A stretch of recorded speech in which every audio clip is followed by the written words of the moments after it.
They say your life flashes before your eyes when you die. Mine just went black on a graduation stage. While a surgeon spent 14 hours drilling into my skull, the hospital called my family 48 times. My parents and sister sent every single call to voicemail. 3 days later, I finally woke up in intensive care to one voicemail. They did not ask if I was alive, they just demanded my signature. Hello to all the wonderful listeners of Maya Revenge Stories. Thank you so much for tuning in today. Unfortunately, YouTube has completely disabled monetization on our channel, leaving us with zero budget to keep operating.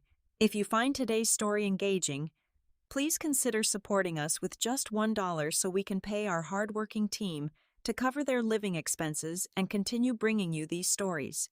You can help by scanning the QR code on the screen or clicking the donation link in the description or comments. My name is Mariana Winters. I am 28 years old, and my world ended the exact second I touched my Master of Architecture degree. It happened on a brightly lit stage in downtown Chicago. I had just grabbed the heavy, leather-bound folder. The dean smiled proudly. I reached out to shake his hand. Then, a bomb went off inside my skull. A ruptured brain aneurysm does not give a polite warning.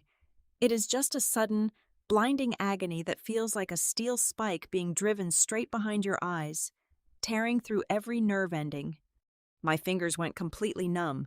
The heavy microphone stand crashed to the hardwood floor with a deafening screech. The sound system fed back, sending a shrill whine that pierced the massive auditorium. Camera flashes strobed violently in my fading peripheral vision, capturing my collapse in high definition. My knees hit the wooden stage hard. I rolled onto my back, gasping desperately for air that my lungs suddenly refused to take. Through the blinding white spotlights and the screaming crowd, my blurring eyes frantically searched the front row. 3 premium seats in the very center. 3 seats with VIP tags bearing my last name. 3 completely empty seats. My vision faded into absolute blackness. While paramedics shocked my chest in the back of an ambulance speeding down Michigan Avenue, the emergency room coordinators were already trying to reach my family. They called my father. The call went to voicemail. They called my mother. The call went to voicemail. They called my younger sister, Chloe, the widely celebrated business prodigy of our family. The call went to voicemail. Hospital protocol is strict and unrelenting. Staff members dial emergency contacts repeatedly when a patient is actively dying on the table. They dialed those 3 numbers 48 times over the next few hours. 48 desperate rings echoing into the void. Nobody answered a single one. I was wheeled into an emergency craniotomy with zero family consent. Surgeons spent 14 agonizing hours cutting through my skull to clamp the hemorrhaging artery in my brain. I survived by a microscopic, terrifying margin. For 3 days, I lay in the intensive care unit, suspended in a deep, medically induced coma.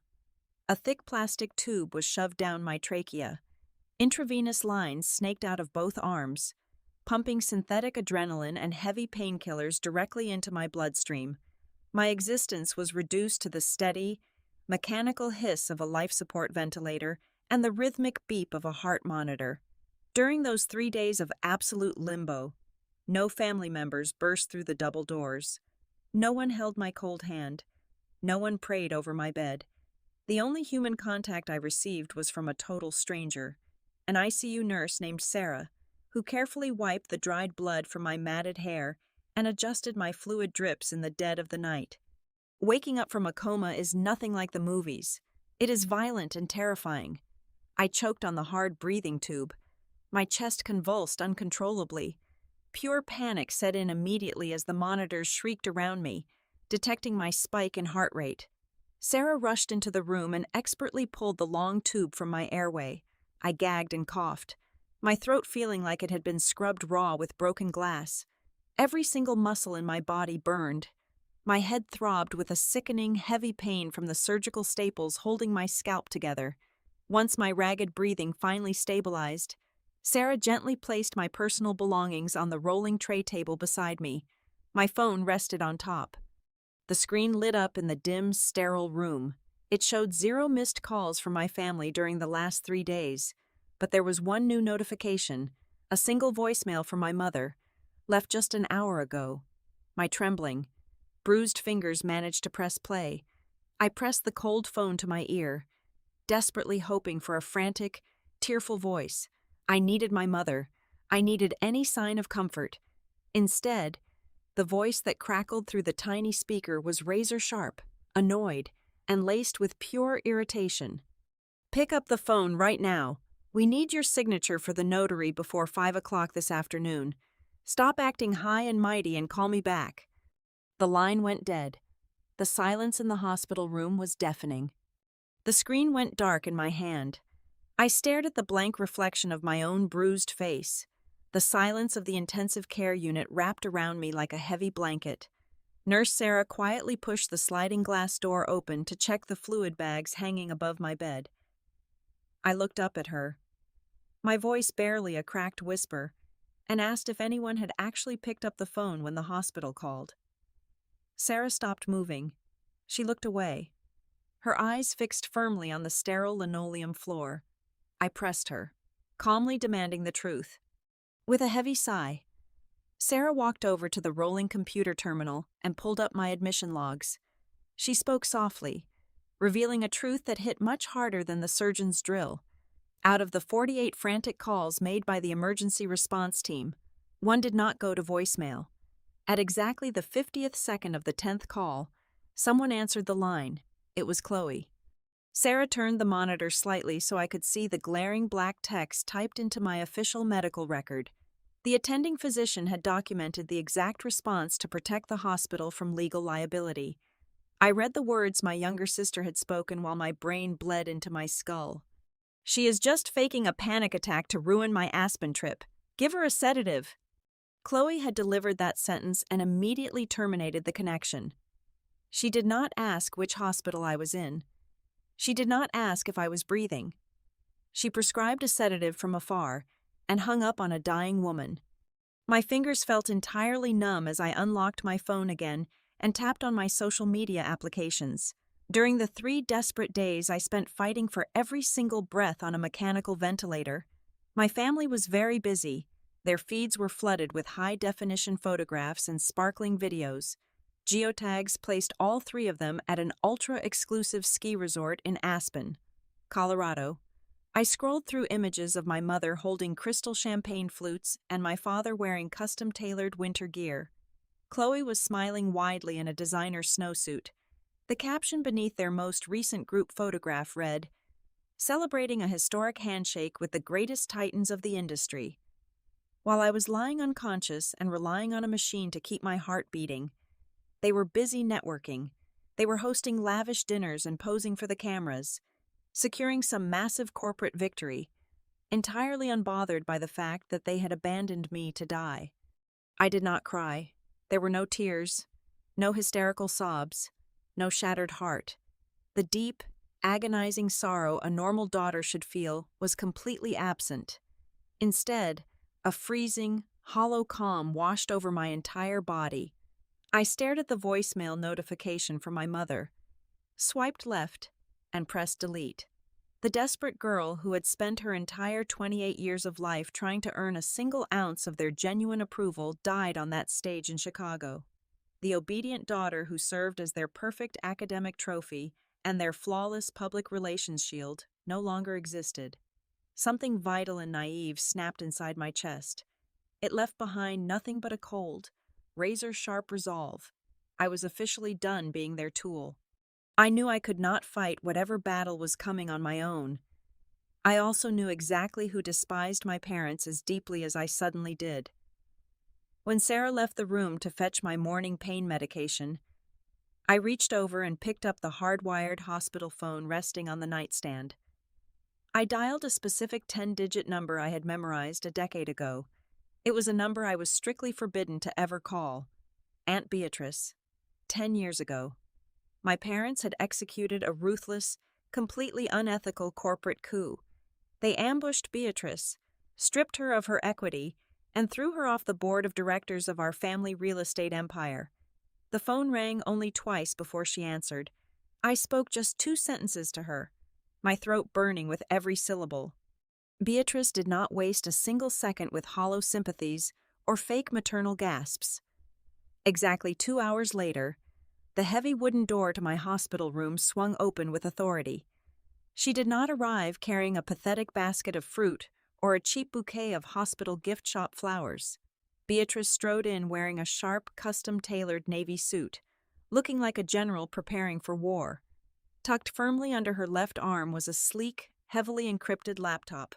Trailing right behind her was a tall, stern-looking man clutching a thick leather briefcase. Beatrice walked straight to the side of my bed and introduced the man as a senior litigator specializing entirely in corporate intellectual property. She set the laptop down on my tray table, typed in a complex password, and looked me dead in the eye. They were ready to show me the exact reason why my family suddenly needed my signature before 5 o'clock. The lawyer, whom Beatrice introduced as Arthur Sterling, unlatched his heavy leather briefcase with a sharp, metallic click. He did not offer any polite pleasantries or gentle smiles. He simply began pulling out thick stacks of heavily redacted financial audits, spreading them across the rolling tray table that stretched over my hospital bed. The harsh fluorescent lights of the intensive care unit illuminated the catastrophic truth of my family legacy. Sterling explained in a low, even tone that my parents' pristine real estate empire was a complete illusion. Behind the glossy magazine covers and the lavish Aspen vacations, their company was entirely bankrupt. They were drowning in massive amounts of toxic debt, over-leveraged on commercial properties that had plummeted in value over the last 5 years. Ruthless creditors were circling them, preparing to seize every single asset they owned. Total financial ruin was not just a remote possibility. It was a guaranteed certainty within a matter of weeks. I stared at the red numbers on the balance sheets, struggling to comprehend how they could hide such a massive collapse. Beatrice leaned against the cold hospital wall, her arms crossed tight against her chest. She told me that my parents had one single escape hatch. Their only way out of this crushing debt was to orchestrate a rapid, secretive acquisition by a massive multinational conglomerate. However, as Sterling turned the encrypted laptop screen toward me, the true twisted nature of their scheme finally came to light. The multinational buyers did not care about my parents' failing real estate portfolio. The entire acquisition hinged on one specific, highly valuable asset: a newly registered patent for a revolutionary, carbon-negative building material. I looked closely at the complex architectural diagrams displayed on the screen. My heart stopped beating for a heavy second. The technical drawings, the chemical stress tests, the structural blueprints, it was my master's thesis. My brilliant, meticulously researched thesis that I had spent the last 3 years of my life developing in the university laboratories. My family had quietly hacked into my personal cloud storage, stolen my complete life's work, and secretly filed for the patent under my exact name. Sterling quickly explained the sinister logic behind this move. If my parents had registered that groundbreaking patent as an asset of their own real estate company, their aggressive creditors would have immediately legally frozen it and seized it to pay off the corporate debt. By registering the intellectual property entirely under my individual name, they created a perfect legal shield. The patent remained completely isolated and untouchable by the banks. However, to profit from it, they had forged a separate, covert management agreement. This fraudulent document granted their sinking company the exclusive rights to market and sell my technology to the highest bidder. But the legal team representing the multinational conglomerate was incredibly shrewd. During their final rounds of due diligence, those corporate lawyers found a massive loophole in my parents' perfect plan. They analyzed the chain of title and flatly refused to rely on a flimsy management agreement. The buyers knew that without absolute, undisputed ownership of the patent, the technology could still be contested. They issued a brutal ultimatum to my parents. The buyers absolutely refused to release the promised $50 million unless I personally signed a legally binding document transferring 100% of the intellectual property rights directly to my parents. The pieces of the sickening puzzle finally locked into place inside my aching head. When I collapsed on the graduation stage, my parents simply assumed I had fainted from academic exhaustion and dehydration. They thought I was just being dramatic. They flew straight to Aspen to celebrate their impending $50 million buyout, completely ignoring the 48 emergency calls from the hospital because they did not want any distractions. They fully intended to deal with my supposed exhaustion whenever they returned. But then the corporate buyers dropped the legal hammer. The buyers demanded my notarized signature to close the deal, and suddenly, my family realized they desperately needed the daughter they had abandoned. That explained the furious, demanding voicemail. My signature was the only thing standing between them and the complete destruction of their empire. I did not feel dizzy anymore. The heavy narcotic fog in my brain burned away, replaced by a crystalline, blinding clarity. I looked at Beatrice, who was watching me with a fierce, approving gaze. I looked at Sterling, who sat perfectly still, waiting for my instruction. I told the lawyer to open his legal pad. I instructed him to immediately file an emergency injunction in federal court to temporarily freeze the ownership status of the patent under my individual capacity. This would place a hard legal lock on the intellectual property, ensuring that no transfers, sales, or licenses could be executed by anyone. Then, I gave my second order. I told Sterling to requisition every single original document my parents had submitted to the Federal Patent Office. We were going to hire a premier forensic handwriting expert to analyze those files. I wanted absolute, undeniable proof that my parents had forged my signature to establish their initial management agreement. I was not just going to stop their $50 million deal, I was going to systematically dismantle their entire lives, document by document. Less than 24 hours after my meeting with Beatrice and the corporate lawyer, the heavy door to my intensive care room flew violently open. My family had finally returned from Aspen.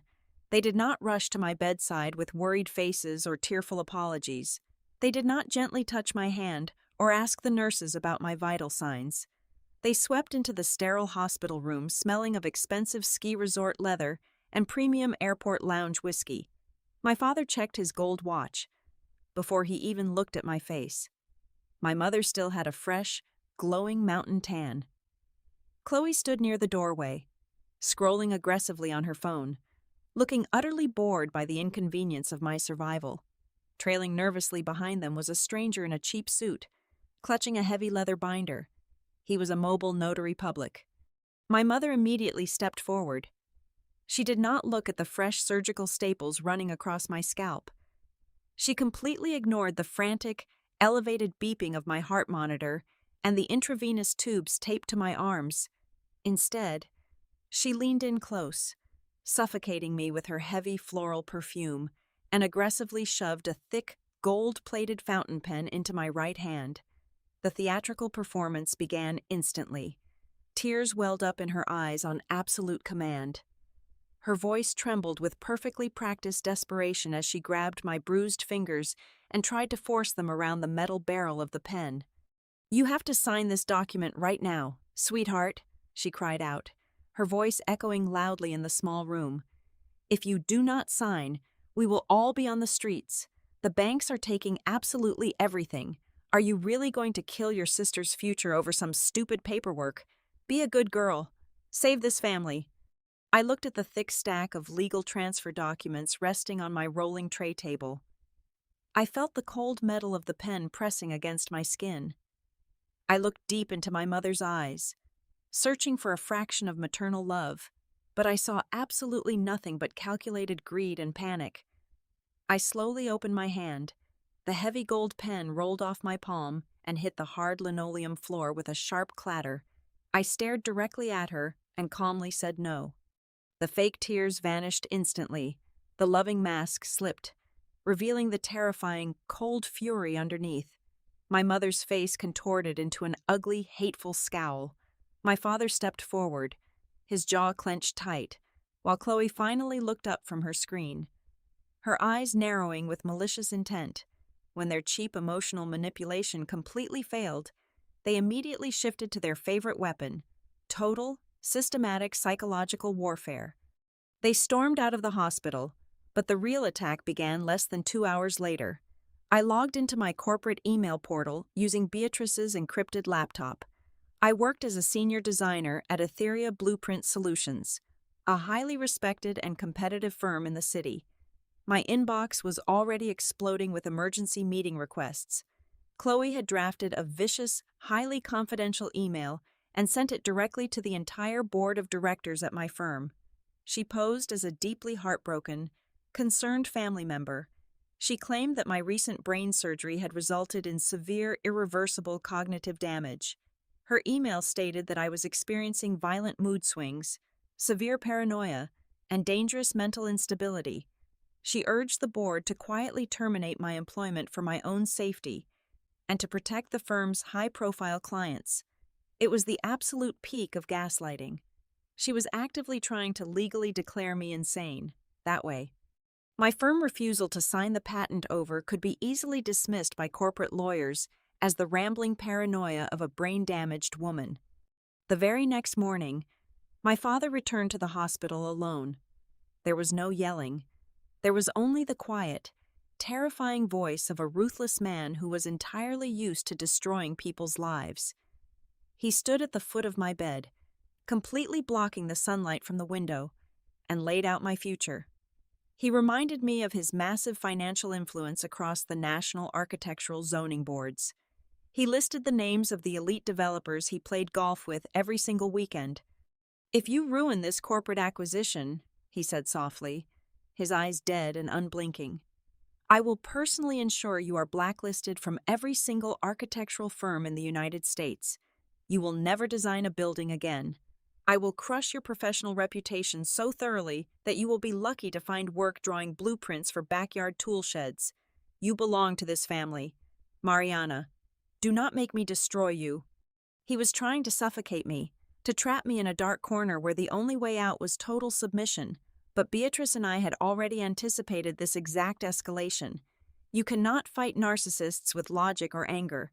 You have to feed their massive egos until they choke on them. It took every ounce of willpower I possessed not to scream in his face. Instead, I let my shoulders slump against the pillows. I forced my breathing to become shallow and ragged. I looked down at my trembling hands, letting my voice shake with defeated exhaustion. I told him he had won. I told him the stress was killing me and I could not fight him anymore. But I insisted that I flatly refused to sign a life-altering intellectual property document in a depressing hospital room with a cheap mobile notary. I promised him that if he gave me just 3 days to medically discharge and recover my physical strength, I would attend the lavish corporate signing ceremony in person. I told him I would sign the patent transfer on the main stage, smiling brightly for the press and the cameras, to protect the flawless public image of our family. My father's rigid posture immediately relaxed. A sickening, triumphant smile spread across his face. He actually reached out and patted my heavily bandaged head like a completely broken, obedient dog. He told me that was a very smart decision, turned around, and walked out of the room without looking back.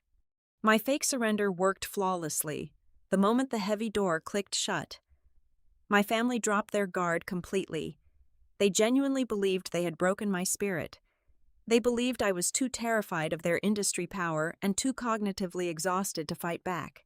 They went straight back to their luxury penthouse to plan their glamorous victory party, completely unaware of the massive trap closing around them. As soon as the hallway was perfectly clear, Beatrice stepped out from the adjacent waiting room and locked the door behind her. We opened the encrypted laptop one more time. We did not call my employer to desperately defend my sanity. We did not call my father's bluff. Instead, we initiated a highly secure video conference with a very special, deeply interested party. We called the aggressive, incredibly wealthy chief executive officer of the primary rival corporation, the biggest competitor of the conglomerate buying my parents' company. The real game was finally in motion.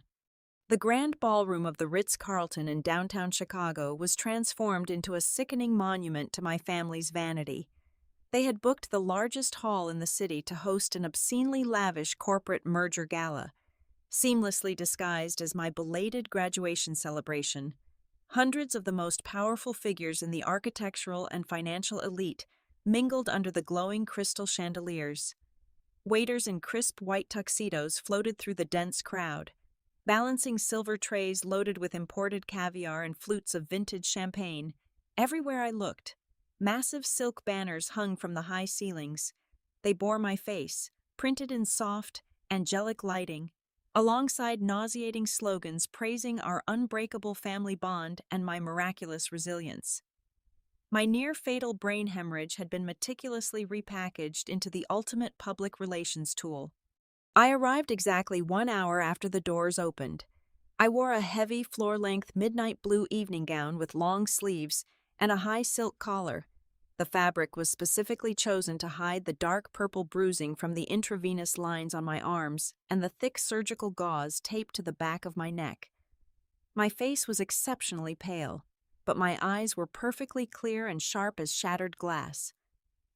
The moment the grand mahogany doors swung open and the hired press caught sight of me, a blinding wave of camera flashes erupted across the room. My family pounced instantly. They abandoned their wealthy investors and rushed toward the entrance, wearing perfectly rehearsed expressions of overwhelming joy and profound relief. My mother reached me first. She pulled me into a suffocating embrace, her heavy floral perfume making my stomach turn. For the benefit of the flashing cameras, she stroked my back gently, but her manicured fingernails dug sharply into my spine. My father wrapped his thick arm around my shoulders, squeezing just hard enough to deliver a silent, violent warning. Chloe stood off to the side, dabbing perfectly dry eyes with a silk handkerchief. They paraded me through the sea of applause, showing off their obedient, broken daughter to the world. Waiting at the very center of the raised stage was the senior executive representative of the multinational acquiring conglomerate. He wore a smug, confident smile that only a $50 million acquisition could buy. Standing next to him was a spotlighted velvet pedestal. Resting right on top of that pedestal was a thick, leather-bound contract, opened directly to the final signature page. The executive caught my eye and offered a polite nod. He was entirely ready to finalize the massive transaction right there on the stage, treating my life's work as nothing more than a casual footnote to their corporate victory. The sharp clinking of a silver spoon against a crystal glass echoed through the sound system. A hushed silence fell over the massive ballroom as my father confidently stepped up to the acrylic podium. He adjusted his silk tie, looked out over the sea of wealthy investors and hungry journalists, and began the performance of a lifetime. He spoke with a deep, booming voice about the profound sacrifices of parenthood. He painted a completely fictional masterpiece about how he and my mother had spent endless days and sleepless nights praying by my hospital bed. He boldly claimed that their unwavering love and desperate prayers were the only things that pulled me back from the edge of death.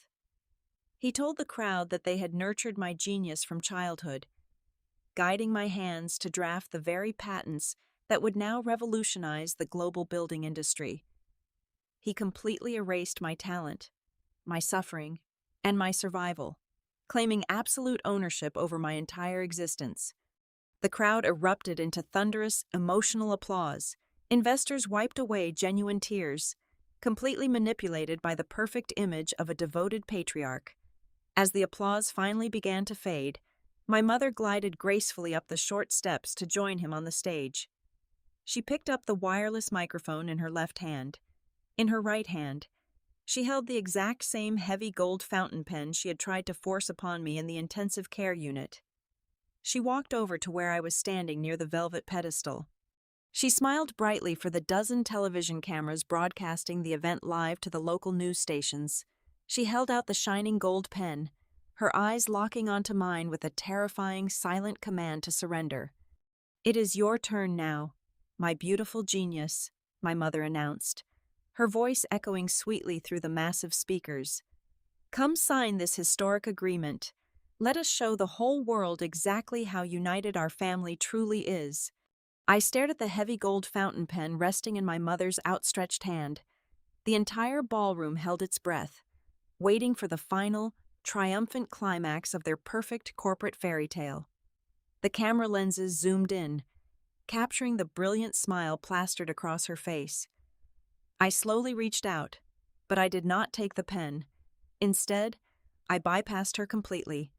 I stepped off the velvet carpet of the center stage and walked directly toward the master audiovisual control podium, positioned just a few feet away. The hired technician looked up in confusion, but before he could say a single word, I pulled a small, silver flash drive from the pocket of my midnight blue gown and jammed it into the main input port. I hit the primary broadcast override button. The massive high-definition LED screen that spanned the entire back wall of the stage flickered wildly. The enormous corporate logos and the sickening banners praising our family bond vanished in an instant. They were immediately replaced by a stark, towering image of a hospital phone record. The text was blown up so large that even the investors in the very back row could read it clearly. It was a perfectly documented list of 48 consecutive missed calls from the intensive care unit, directed to my father, my mother, and my sister. A heavy, confused murmur rippled through the hundreds of elite guests. My father's confident posture faltered. He stepped toward the podium, his face flushing red, demanding the technician cut the power, but it was too late. I pressed the second button on the console. The crystal-clear sound system of the Ritz-Carlton, which just moments ago had amplified my father's lies about parental sacrifice, now blasted a raw, unedited audio recording across the grand ballroom. It was the official hospital emergency line tape. "She is just faking a panic attack to ruin my Aspen trip," Chloe's voice echoed through the massive room, sharp, annoyed, and utterly heartless. "Give her a sedative." The silence that followed was absolute and terrifying.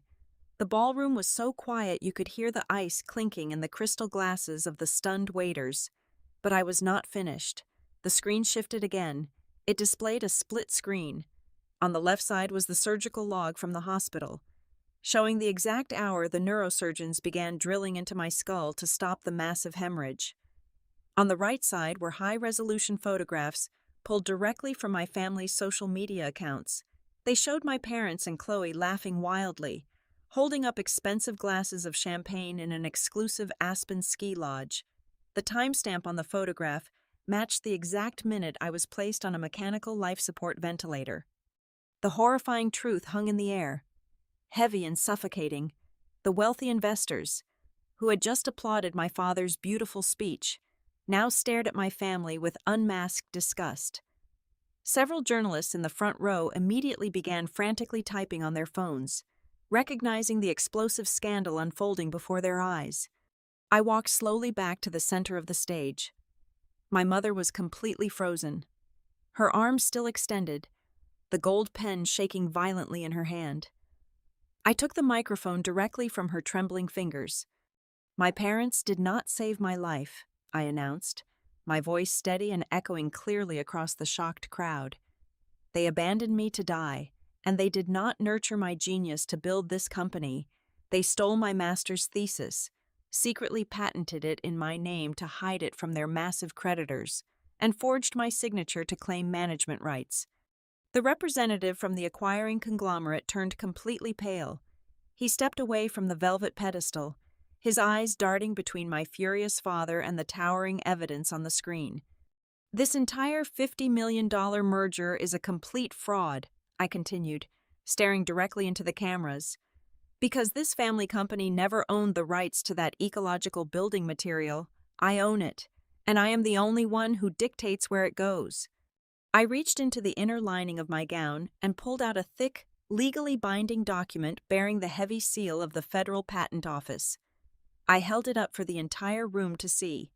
Together with my legal counsel, I executed a permanent, irrevocable transfer of all intellectual property rights, I declared. "At exactly 8 o'clock this morning, I sold the patent outright to your biggest global competitor. The technology is gone. The asset you are trying to buy does not exist. The contract on that pedestal is nothing more than expensive toilet paper." The explosion of chaos was instantaneous. The multinational executive let out a furious curse. He grabbed the thick leather-bound contract from the pedestal, ripped it perfectly in half, and threw the pieces directly into my father's chest before storming off the stage. The domino effect was immediate and catastrophic. Several of my parents' most aggressive creditors were standing right there in the audience. realizing that the $50 million bailout had just vaporized into thin air. They began screaming across the room, demanding their money. Through the massive mahogany doors at the back of the ballroom, a squad of uniformed officers from the Economic Crimes Division marched in, their badges flashing under the chandeliers. Aunt Beatrice had forwarded the forensic evidence of the forged patent documents to the federal authorities hours ago. My father collapsed onto his knees on the stage, his face buried in his hands as the realization of his complete destruction set in. My mother was sobbing hysterically, screaming at the cameras to stop filming, while Chloe shrank back against the wall, hyperventilating in genuine, absolute panic. I did not stay to watch them put the handcuffs on my father. I turned my back on the screaming crowd, walked down the carpeted steps, and headed straight for the exit. As I passed the velvet rope, I dropped the heavy gold fountain pen directly into a brass trash can. 6 months later, I stood in the bright, sunlit lobby of a brand-new architectural firm in downtown Chicago. The brass plaque on the wall bore my own name. Free from the toxic shadow of the empire that had tried to consume me, I had taken back my life, my work, and my future. I finally learned the most important lesson of my existence. You cannot use a shared drop of blood to bind someone you callously left to die. Thank you so much to everyone who tuned in to listen to my story today. I would love to know where you are all listening from. So please let me know in the comments below. If you found today's story engaging and want to help us keep this channel alive, please consider supporting us with just $1. You can easily donate by scanning the QR code on the screen or by clicking the donation link provided in the description and the pinned comment. Your support directly pays our hardworking team, helping them provide for their families and allowing us to continue creating better and more exciting stories for all of you. Thank you again, and take care.